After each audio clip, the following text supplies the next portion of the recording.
Well, joining us from South London via Skype is Olivier Guita, an international security consultant who's previously advised NATO, the EU and Europol. Very good evening to you, Mr. Guita. How significant do you think this haul of information is?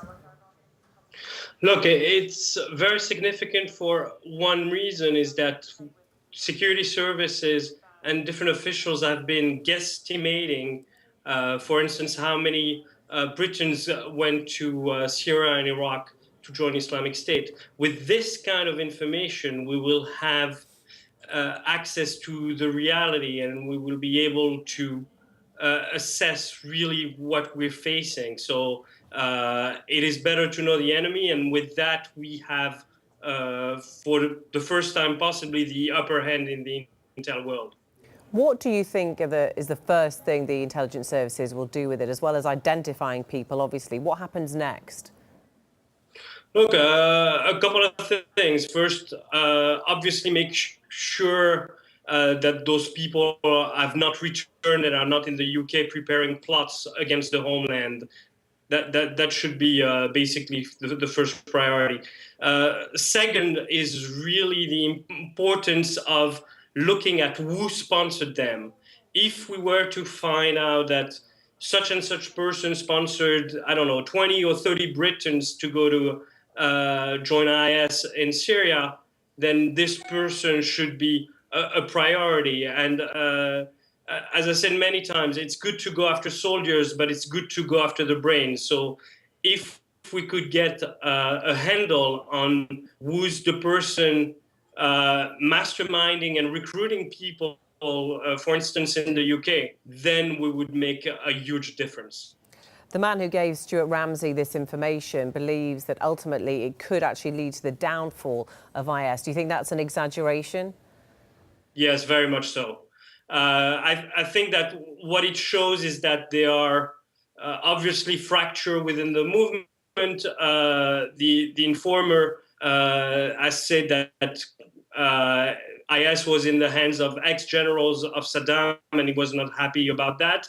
So as in every structure in the world, when it becomes too big, egos get in the way and people have different views about what to do. Unfortunately, when it comes to radicalization, even if Islamic State changes name or break up in 4 different organizations, it doesn't change the threat that we are facing at home as well.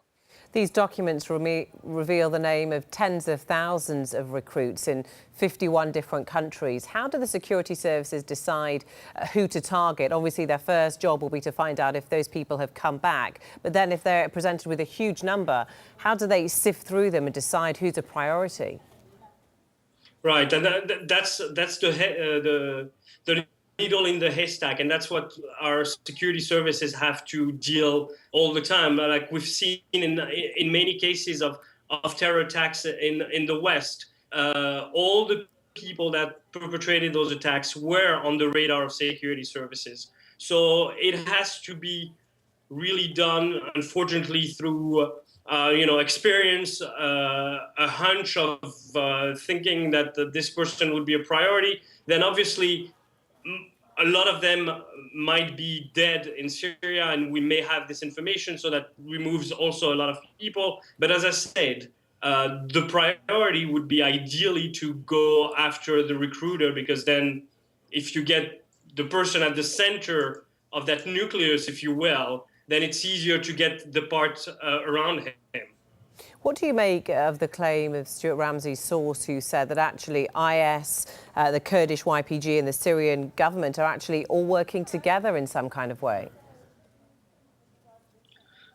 Look, I mean, it has to be taken with a pinch of salt, but it is clear that at some point, at least, Assad and IS had a very good relationship and understanding of not stepping on each other's toes. There was a couple of reports of Assad buying oil directly from IS. So this part, I really believe. When it comes to the Kurds, things are less clearer and we have less intel on what's going on. But it looks very much so that Assad and IS could find a modus vivendi to work and live together in a future Syria. OK, Olivier, Gita, good to get your thoughts on this breaking story this evening. Thank you. Thank you.